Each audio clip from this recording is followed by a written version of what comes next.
प्रिय विद्यार्थियों को मेरा नमस्कार। जैसा कि हम विगत 3 महीने से हम लगातार जो हमारा जो लॉकडाउन का जो समय था, unlock 1st, 2nd, 3rd, 4th, 5 तक हम आ गए और हमने हमारा अध्ययन को निरंतर हमने जारी रखा प्यारे विद्यार्थियों। और मेरा ऐसा मानना कि आप लोग बिल्कुल समय का सदुपयोग कर रहे हैं।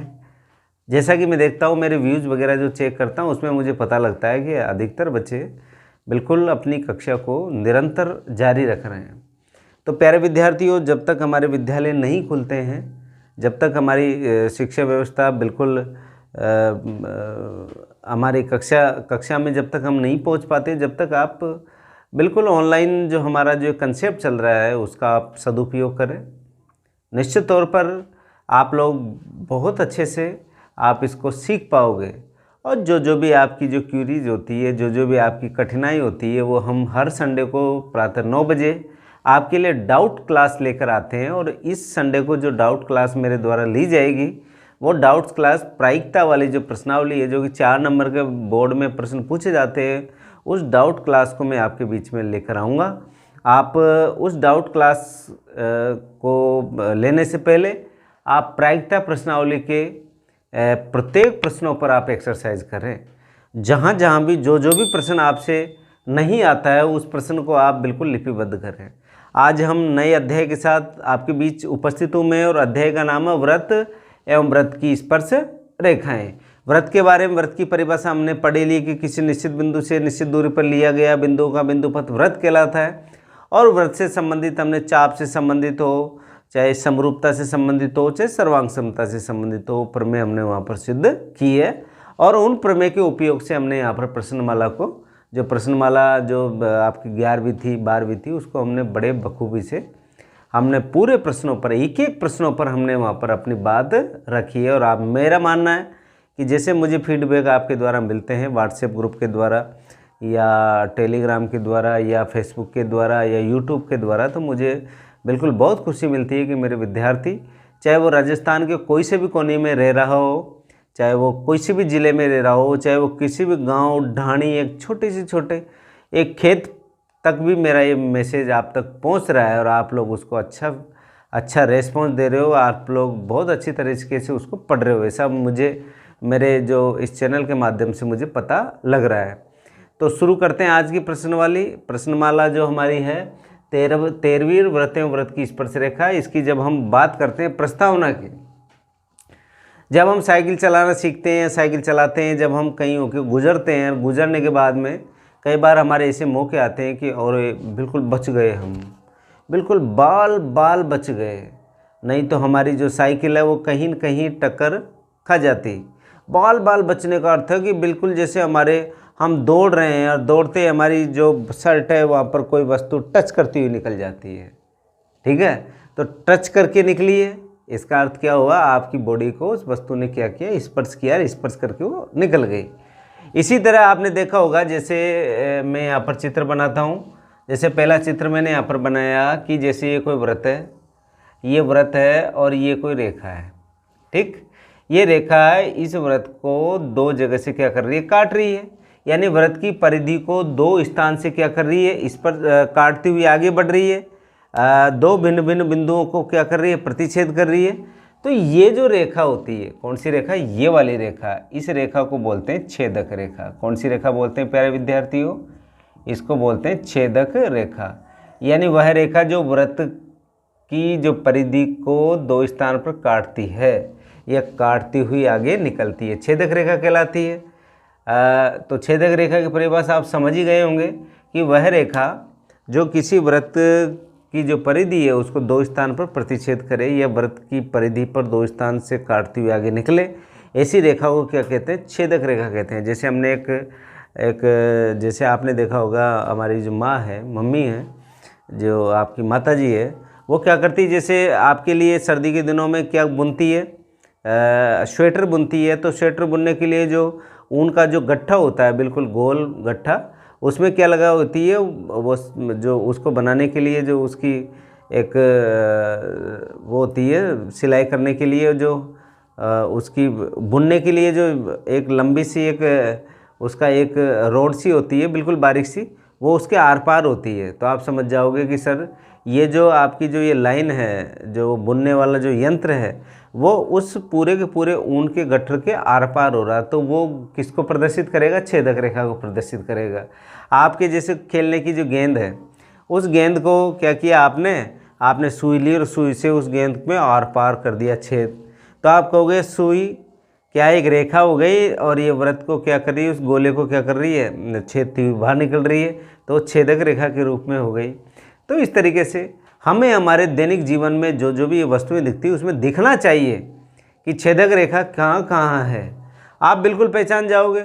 आपने देखा होगा कि कई बार हम देखते हैं कि कई ऐसे ऐसे उदाहरण होते हैं जहाँ पर कोई वस्तु किसी दूसरी वस्तु को छेदती हुई निकल जाती है।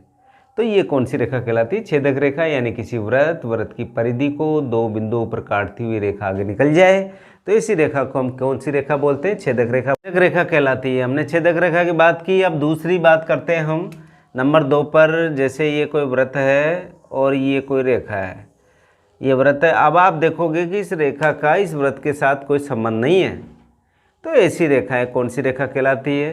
अप्रतिच्छेदी रेखा कहलाती है। कौन सी रेखा कहलाती है प्यारे विद्यार्थियों? अप्रतिच्छेदी रेखा कहलाती है। और अप्रतिच्छेदी रेखा में व्रत और रेखा के मध्य कोई संबंध नहीं होता। ऐसी जो रेखा जो व्रत के साथ कोई रिलेशन स्थापित नहीं करती है, कोई संबंध नहीं होता है, ऐसी रेखा को हम प्रतिच्छेदी रेखा कहते हैं। नंबर 3 पर आती है हमारी स्पर्श रेखा, जो कि पाठ का ही नाम है। ये जैसे कोई व्रत है और ये व्रत को स्पर्श करती हुई रेखा निकल रही है, जैसे इस रेखा का नाम रख दिया मैंने ए बी। ये व्रत है जिसका केंद्र ओ है। अब आप कहेंगे किसी व्रत की परिधि के किसी बिंदु को स्पर्श करती हुई रेखा निकल जाए तो इस रेखा को हम किस नाम से पुकारते हैं? व्रत की स्पर्श रेखा। यानी एक रेखा जो व्रत को केवल एक ही बिंदु पर स्पर्श करे।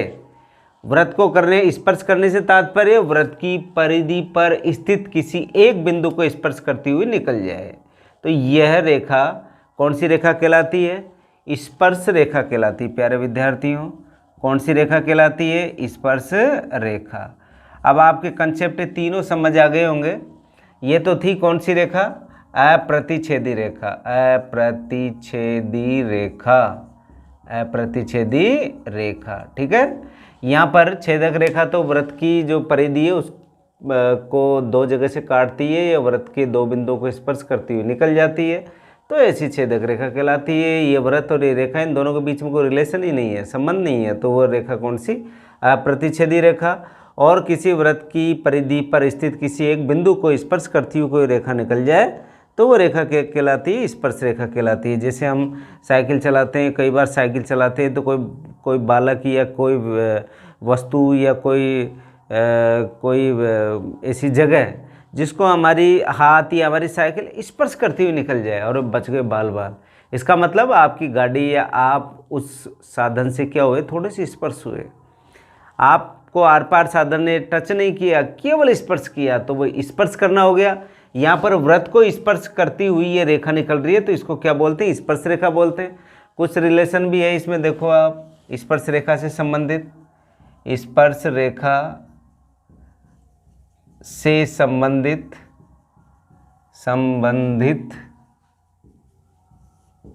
कुछ बातें हैं, स्पर्श रेखा से संबंधित है।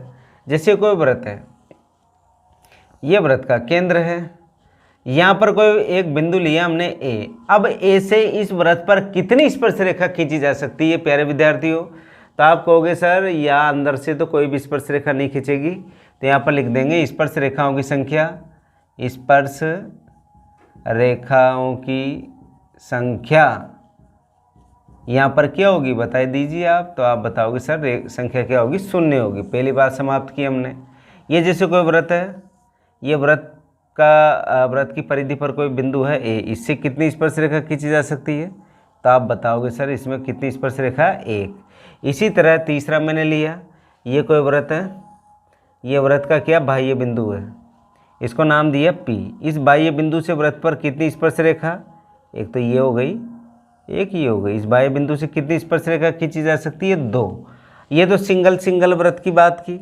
अगर इस तरीके से पूछे यहाँ पर किसी व्रत की परिधि पर स्थित किसी एक बिंदु से स्पर्श रेखाओं की संख्या कितनी? एक है। और अगर वृत्त की परिधि पर स्पर्श रेखा खींचे तो परिधि पर तो कैसे भी खींच सकते हैं हम, यहाँ भी हो सकती है, यहाँ भी हो सकती है, यहाँ भी हो सकती है, यहाँ भी हो सकती है, तो यानी अनेक स्पर्श रेखाएं यहाँ पर खींची जा सकती है। लेकिन वृत्त की परिधि पर स्थित किसी एक बिंदु से केवल एक स्पर्श रेखा खींची जाती है। इसके अलावा जैसे डबल वृत्त दे दे आपको, ये वृत्त है और इसके अंदर ही ये कोई वृत्त है, बताइए इसमें उभयनिष्ठ स्पर्श रेखाओं की संख्या दोनों वृत्त को छूती हुई निकले तो आप कह दोगे सर एक ही होगी। कितनी होगी यहाँ पर? एक। इसी तरह जैसे कोई वृत्त है और ये दूसरा वृत्त है, अब इन दोनों वृत्तों की जो उभयनिष्ठ स्पर्श रेखा यानी दोनों को छुएगी, एक तो ये हो गई, एक ये हो गई, कितनी हो गई संख्या में? 2 हो गई। इसी तरह एक वृत्त ये है और एक वृत्त ये है। अब बताइए इनसे, एक तो स्पर्श रेखा ये हो गई, एक स्पर्श रेखा ये हो गई, एक स्पर्श रेखा ये हो गई, एक स्पर्श रेखा ये हो गई, कितनी हो गई यहाँ पर? 4 हो गई। तो इस तरीके से हमें इन स्पर्श रेखाओं की संख्याओं की जानकारी आपको बिल्कुल होनी चाहिए प्यारे विद्यार्थियों। एक और रह गई इसमें कंडीशन, जैसे कोई व्रत है, इसके बिल्कुल सटके दूसरा व्रत है, तो यहाँ पर एक स्पर्श रेखा ये हो गई, एक स्पर्श रेखा ये हो गई, एक स्पर्श रेखा ये हो गई, तो आप बता दोगे कितनी है यहाँ पर संख्या में? 3 है स्पर्श रेखाओं की संख्या। तो हमने यहाँ पर केवल एक व्रत की स्पर्श रेखा की बात की, हमने यहाँ पर 2 व्रतों की जो 2 व्रतों के साथ स्पर्श रेखाओं की संख्या की हमने बात की। यहाँ पर हमने 3 परिभाषाओं को समझा, छेदक रेखा को, प्रतिच्छेदी रेखा को, इधर से स्पर्श रेखा को। तो हमारा जो प्रस्तावना सेशन था वो यहाँ पर हमारा पूर्ण होता है। इसके बाद में अब हमारा जो इसमें सेकंड सेशन है प्रमेय सेशन, और इस प्रश्नमाला में 2 ही प्रमेय हैं, और जो आज आने वाले प्रमेय हैं वो बहुत इंपॉर्टेंट है, बहुत बहुत बहुत इंपॉर्टेंट है प्यारे विद्यार्थियों। परीक्षा की दृष्टि से अब बात करते हैं प्रमेय की, करते हैं प्रमेय पर। और प्रमेय, ये जो प्रमेय है परीक्षा की दृष्टि से बहुत महत्वपूर्ण है प्यारे विद्यार्थियों। परीक्षा में तो आती है और ये प्रमेय हमसे अगर नहीं आई तो हम वहाँ पर जो प्रश्न हल करेंगे वहाँ पर हमसे प्रश्न हल नहीं हो पाएंगे साधारण तरीके से। हम बहुत इजी तरीके से जब प्रश्नों को हल करेंगे तो हम प्रश्नों को हल नहीं कर पाएंगे। इसलिए आप इस प्रमेय को बिल्कुल लाइन टू लाइन सीखते चले, जहाँ पर भी आपको लगे आप पहले उसको सीखें फिर आप लिखें उसको। वहाँ पर जैसे हमारा वीडियो चलता है उसको आप जिस जगह से रोक लें, फिर आपको लगे कि इस जगह एक बार और सुनना, तो आप वापस रिपीट करके इसको सुने। तो देखिए यहाँ पर क्या क्या दे रखा है और क्या क्या पूछा उसने। सिद्ध कीजिए, प्रूफ करना हमको, व्रत के बाह्य बिंदु से व्रत पर खींची गई स्पर्श रेखाएं लंबाई में क्या होती है? समान होती है। मैंने आपसे कहा था कि ये कोई व्रत है और ये व्रत का क्या है? बाह्य बिंदु है। इसका क्या नाम दिया? P। इस व्रत के बाह्य बिंदु से व्रत पर कितनी स्पर्श रेखा खींची जा सकती है? अभी हमने बात की है। तो आप कहोगे संख्यात्मक रूप से सर जो बाह्य बिंदु से व्रत पर जब हम स्पर्श रेखा खींचते हैं तो उसकी संख्या कितनी होती है? 2 होती है। तो एक स्पर्श रेखा तो मैंने ये खींच दी, एक स्पर्श रेखा ये हो गई, ठीक है, ये स्पर्श बिंदु हो गया। P के बाद में ये A है, इसको क्या नाम दे दिया? B। ठीक, तो ये लो भाई, हमने जो जो इसने कहा वो काम किया। सिद्ध कीजिए, सिद्ध करना है। व्रत है तो व्रत बना दिया, जिसका केंद्र क्या ले लिया हमने? O ले लिया। बाह्य बिंदु कौन से ले लिया? P ले लिया। बाह्य बिंदु का अर्थ है व्रत से बाहर, ये बिंदु क्या हो गया? P हो गया। से व्रत पर खींची गई स्पर्श रेखाएं लंबाई में क्या होती? बराबर होती। ये आपको सिद्ध करना है। तो सबसे पहला नंबर आता है दिया हुआ है। क्या दिया हुआ प्यारे विद्यार्थियों? आप कहोगे सर दिया हुआ कि एक व्रत है और उसका केंद्र क्या है? O है। एक व्रत जिसका केंद्र O है, एक व्रत जिसका केंद्र O है। हो गया काम हमारा। व्रत दिया था, हमने बात की। बाह्य बिंदु क्या है? P है, या लिखेंगे बाह्य बिंदु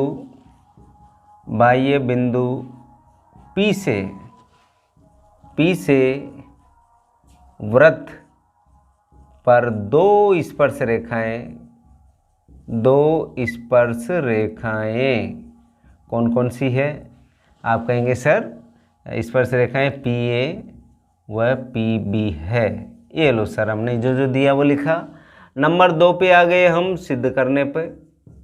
क्या सिद्ध करना है वो भी आपको दे रखा है। सिद्ध करना है कि दोनों स्पर्श रेखाएं लंबाई में क्या होती है, समान होती है। आपको सिद्ध करना PA बराबर PB, ये आपको सिद्ध करना है। नंबर 3 रचना यहाँ पर करनी पड़ेगी, रचना। और रचना में आपको करना क्या है, रचना में क्या करोगे, A को O से मिलाना है, O को B से मिलाना है और O को किससे मिलाना है, P से। 3 काम किए मैंने यहाँ से, इस O से, O को A से मिलाओ, O को B से मिलाओ, O को किससे मिला दो, P से मिला दो। ये कार्य किया है यहाँ पर। तो यहाँ पर लिखेंगे O को A, B तथा P से मिलाया। ठीक है, आपने क्या कर दिया, मिला दिया। हमने मिला दिया O को A से, O को B से, O को P से मिला दिया। नंबर 4 पर आ गए हम उपपत्ति पे। यही सेक्शन सबसे महत्वपूर्ण है प्यारे विद्यार्थियों।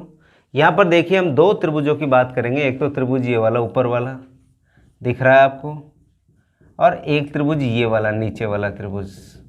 ठीक, इन दोनों त्रिभुजों पर हम यहाँ पर अपनी बात रखेंगे। वो कौन सी बात रखेंगे, तो यहाँ पर लिखते हैं ट्राइंगल OPA या AOP तथा ट्राइंगल BOP में, दोनों ट्राइंगलों में बात कर रहा हूँ मैं। दोनों ट्राइंगलों को सर्वांग सम सिद्ध करना है हमें। ठीक, तो आपको 2 बातें बराबर करनी है। तो देखो यहाँ एक बात तो ये OA बराबर OB, 2 बातें नहीं 3 बातें आपको बराबर करनी है। तो ये आ गया OA बराबर OB। क्यों है, ये दोनों वृत्त की क्या है, त्रिज्याएं हैं। तो यहाँ पर लिखेंगे नंबर 1 OA बराबर OB। कारण क्या लिखेंगे, वृत्त की त्रिज्याएं, ये क्या होती है, वृत्त की त्रिज्याएं होती है। नंबर 1 बात। नंबर 2 दूसरा और देखो आप, दूसरे में हम जानते हैं, अभी मैं आपको एक स्टेटमेंट यहाँ पर लिखाता हूँ कि नंबर 2 के अंदर, कि जब कोई वृत्त की स्पर्श रेखा होती है, ये जो वृत्त की स्पर्श रेखा, जब स्पर्श बिंदु को वृत्त के केंद्र से मिला दें तो ये कितने डिग्री का कोण बनाती है, 90 डिग्री का कोण बनाती है। ये अभी इस प्रमेय में याद रखो। इसके बाद में आगे मैं इसमें थोड़ा से जस्ट आगे हम बढ़ेंगे तो मैं इस लाइन को आपको लिखाऊंगा कि किसी वृत्त की स्पर्श रेखा, किसी वृत्त की स्पर्श रेखा का स्पर्श बिंदु को वृत्त के केंद्र से अगर हम मिला दें तो ये वाली रेखा इस रेखा पर क्या होगी, लंब होगी। और लंब से तात्पर्य 90 डिग्री का कोण बन रहा है। तो आप कहोगे सर यहाँ पर ये जो स्पर्श रेखा है, कौन सी, PB स्पर्श रेखा के B बिंदु क्या है, स्पर्श बिंदु है। इस B को किससे मिला रहा हूँ, वृत्त के केंद्र से। तो ये कितने डिग्री का कोण बन जाएगा, 90 डिग्री का। इसी तरह PA के ये स्पर्श बिंदु को मैं किससे मिला रहा हूँ, वृत्त के केंद्र से। तो ये कितने डिग्री का बन जाएगा, 90 का। तो आपका कोण A और कोण B कितने कितने डिग्री के हो गए, 90 डिग्री के हो गए। तो ये दूसरी बात भी हमको पता लगी यहाँ पर कि कोण A बराबर कोण B।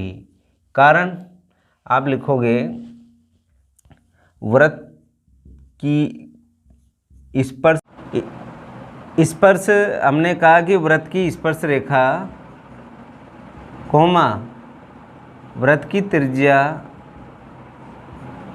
त्रिज्या पर लंब है। क्या है प्यारे विद्यार्थियों, लंब है। आप समझे, ये वृत्त की त्रिज्या है और ये वृत्त की क्या है, स्पर्श रेखा। इस पर क्या, लंब। लंब का अर्थ 90 डिग्री। तो ये भी लंब हो गई और ये भी लंब हो गई, 90 डिग्री के हो गए। तो आप कह दोगे आसानी से कि कोण A और कोण B क्या है, बराबर है। हमने कारण लिखा है। नंबर 3 A को ढूंढ लीजिए कारण आप यहाँ पर, क्योंकि सर्वांग समता में 3 कारण चाहिए। ये देखिए OP भुजा ऊपर वाले ट्राइंगल के साथ भी है और OP भुजा नीचे वाले के साथ भी है। तो आप बड़े आसानी से यहाँ पर कह दोगे कि ये OP उभयनिष्ठ है। OP किसके साथ है, AOP के साथ भी है। और OP किसके साथ है, आप कहोगे सर OBP के साथ भी है। तो यहाँ पर लिखेंगे OP बराबर OP, क्या है ये, उभयनिष्ठ है। OP बराबर OP क्या है, उभयनिष्ठ है। इसलिए समझ गए हम, बिल्कुल समझ गए। क्योंकि देखिए जैसे एक आपने देखा होगा हमारा जो मकान होता है उस मकान में 2 कमरों के बीच में एक ही दीवार होती है। अब उस दीवार को आप चाहे इधर वाले कमरे में शो कर लो, चाहे दूसरे वाले कमरे में शो कर लो, क्योंकि दीवार तो एक ही है। यहाँ पर भी 2 कमरे हैं, इन दोनों कमरों में दीवार तो एक ही है। तो इस एक ही दीवार को क्या कहा हमने, उभयनिष्ठ कहा, यानी OP बराबर OP कारण लिख देंगे यहाँ पर उभयनिष्ठ। उभयनिष्ठ उभयनिष्ठ होते ही अब आप कह दोगे, यहाँ पर 3 बातें आपको पता लग गई, 2 तो भुजा और 1 कोण। तो यहाँ पर लिखेंगे भुजा कोण, भुजा नियम से, भुजा कोण भुजा नियम से ये दोनों त्रिभुज कैसे त्रिभुज हो गए, सर्वांग सम। यहाँ पर लिखा त्रिभुज AOP, AOP यानी AOP ऊपर वाला त्रिभुज, सर्वांग सम त्रिभुज कौन सा है, नीचे वाला BOP, BOP। ये दोनों त्रिभुज कैसे त्रिभुज हो गए प्यारे विद्यार्थियों, सर्वांग सम त्रिभुज हो गए। और सर्वांग सम त्रिभुजों के बारे में हमको पहले से ही पता है, समरूप वाली प्रश्नावली हमने पढ़ी, वहाँ पर सर्वांग समता पे बात की थी कि इस त्रिभुज को उठा के इस त्रिभुज के ऊपर रखेंगे तो पूरा पूरा ढकेगा। पूरा पूरा ढकने का तात्पर्य ये वाले भुजा और ये वाली भुजा बराबर है, ये उभयनिष्ठ है ही, और ये बची वाली भुजा, ये भुजा भी क्या होगी, बराबर होगी। तो अतः हम कह सकते हैं, यहाँ पर लिखता हूँ मैं, अतः ये जो आपकी भुजाएं हैं कौन कौन सी, AP बराबर BP, ये दोनों क्या हो जाएगी, बराबर हो जाएगी। और यही हमको क्या करना था प्यारे विद्यार्थियों, सिद्ध करना था। इति सिद्धम परीक्षा की दृष्टि से अति महत्वपूर्ण प्रमेय है, और आपको सीधे सीधे यहाँ पर रिजल्ट का उपयोग हमको वहाँ पर प्रश्नों में करना है। यानी किसी वृत्त के बाह्य बिंदु से खींची गई दोनों स्पर्श रेखाएं लंबाई में क्या होती, बराबर, यानी AP या PB जैसा भी आप बोलना चाहो। जैसे मैंने PA और PB को बोला तो PA और PB क्या होगी, बराबर होगी। दूसरी बात, मैंने एक बात और आपको लगे हाथ यहाँ पर बताई थी कि किसी वृत्त की परिधि को, अगर किसी वृत्त की परिधि पर स्थित कौन से बिंदु, स्पर्श बिंदु को यदि वृत्त की किससे मिला दूँ, वृत्त के केंद्र से मिला दूँ, तो ये त्रिज्या हो गई। ये त्रिज्या इस स्पर्श रेखा पर क्या होती है, लंब होती है। और लंब से तात्पर्य सीधा सीधा 90 डिग्री का कोण होता है। तो यहाँ पर हमने 2 बातें सीखी आज, कि किसी वृत्त के बाह्य बिंदु से खींची गई जो स्पर्श रेखाएं होती है वो संख्यात्मक रूप में 2 होती है, और उन दोनों की लंबाई क्या होती है प्यारे विद्यार्थियों, बराबर होती है। और दूसरी बात हमने यहाँ पर सीखी थी कि किसी वृत्त की जो स्पर्श रेखा है कि स्पर्श बिंदु को वृत्त के केंद्र से मिला दें, तो केंद्र और स्पर्श जो बिंदु है उसको मिलाने पर वो रेखा क्या कहलाती है, त्रिज्या कहलाती है। वो त्रिज्या उस स्पर्श रेखा पर क्या होती है, लंब होती है। तो ये दोनों जो हमने प्रमेय के रूप में बातें समझी हैं वो बड़ी महत्वपूर्ण है, आने वाले प्रश्नों में आपको बहुत उपयोगी रहेगी। तो प्यारे विद्यार्थियों, इस प्रमेय को आप बिल्कुल 4 स्टार प्रमेय समझ के चलें, क्योंकि परीक्षा में ये कभी 3 नंबर की पूछ ली जाती है, कभी 6 नंबर की पूछ ली जाती है। बहुत सीधी प्रमेय है, आपको सीधे सीधे इन दोनों त्रिभुजों को सर्वांग सम सिद्ध करना है। सर्वांग सम सिद्ध होते ही हम सीधे सीधे कह देंगे कि इसकी स्पर्श रेखा लंबाई में क्या होती है, बराबर होती है। तो प्यारे विद्यार्थियों, आज के लिए इतना ही। फिर कल हम इसके अगले भाग के साथ, पार्ट नंबर 2 के साथ मैं आपके बीच उपस्थित होऊंगा।